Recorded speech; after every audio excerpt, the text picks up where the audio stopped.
All right, we have the Green Bay Packers at home against the 49ers.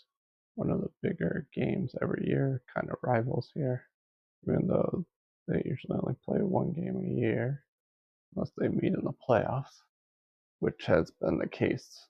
But with Aaron Rodgers out, it wasn't, people didn't think it was going to happen, but um, it is happening with Jordan Love also, which is really cool. Let's look at the spread 2.5 for the Packers for that spread. That is probably because the 49ers just do not look good. They are not normal on defense, and the offense is struggling also. Even at home, they're losing in the fourth quarter most games. They're just not a clutch team this year. Points per game 22 for the Packers last four, defense 23, offense 22 for the 49ers, 23 for the defense. Passing yards per game the last four, 245 on offense. For the Packers, 176, one of the better passing defense in the league, but the 49ers are better with 170 on defense, but what are they throwing? 235. So we go to passing yards per attempt, and that is 9.6 for the Packers. So 49ers better watch out for the pass, especially in Green Bay, where it's going to be a little chilly, as they say in Green Bay. 7.0 for the Packers defense, though. And the 49ers are on the ball 8.1. Passing yards per attempt, a lot of deep balls, but they're only giving up 5.8. Rushing yards per attempt, 4.7 for the Packers, Josh Jacobs, and then they had 4.4 on defense, 4.7 on offense for the 49ers, 4.0 for the defense. Kind of similar running teams for offense and defense.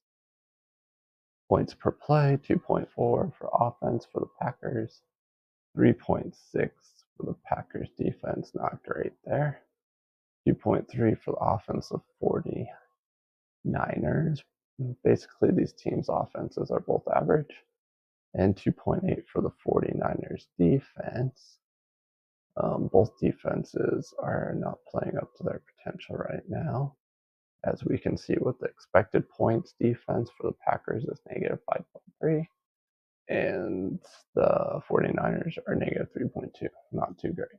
Both offenses are playing above what they're expected, though, at 8 expected points on offense for the 49ers, and the average last four games, and 7.6 for the Packers. If we go to total expected points, negative 0.5 for the Packers and 0.3 for the 49ers, that would be what? Negative 0.8 spread. That's basically a pick 'em. So,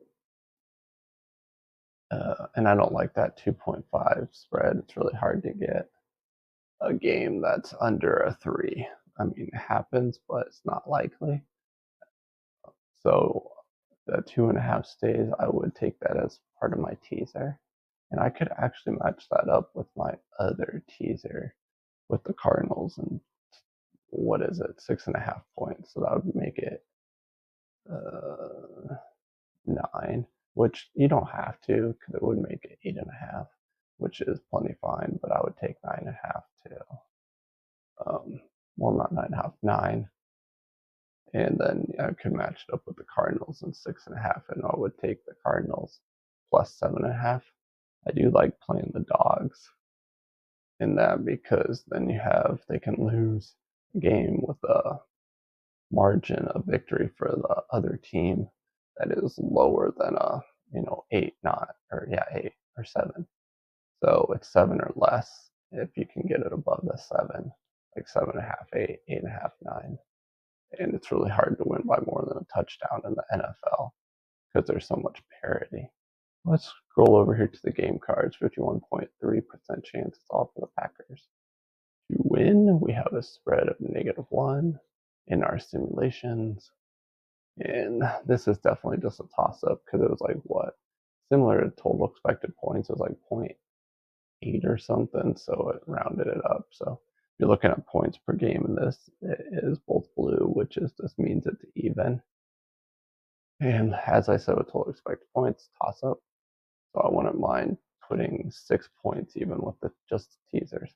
I don't like to play 6.5, but I need to find a team that can play with the Cardinals or hope Cardinals go up to 1.5 spread. Um, I don't know if I'm going to wait it out though, because some of these spreads like 49ers might also come down. So that is the problem. If you're waiting for a number, one side can go a different direction than the other game you're watching to tease it with. But the cards here, passing yards, should be more for the Packers, passing yards per attempt, but 49ers a little more on the ground. And what are we? Total expected points we said are above. Margin of victory or in loss for the Packers is better than the 49ers. They both stay in close games, so what, 3.7 and 2.8. So it should be around a 3-point spread with those numbers, and the number's already at negative 2.5. And the Packers would be the better team. But anyways, that's it for this game card and video. If you're betting, good luck. My name's Jordy. You've been watching Betterman Sports Betting, and I'll see you in the next video.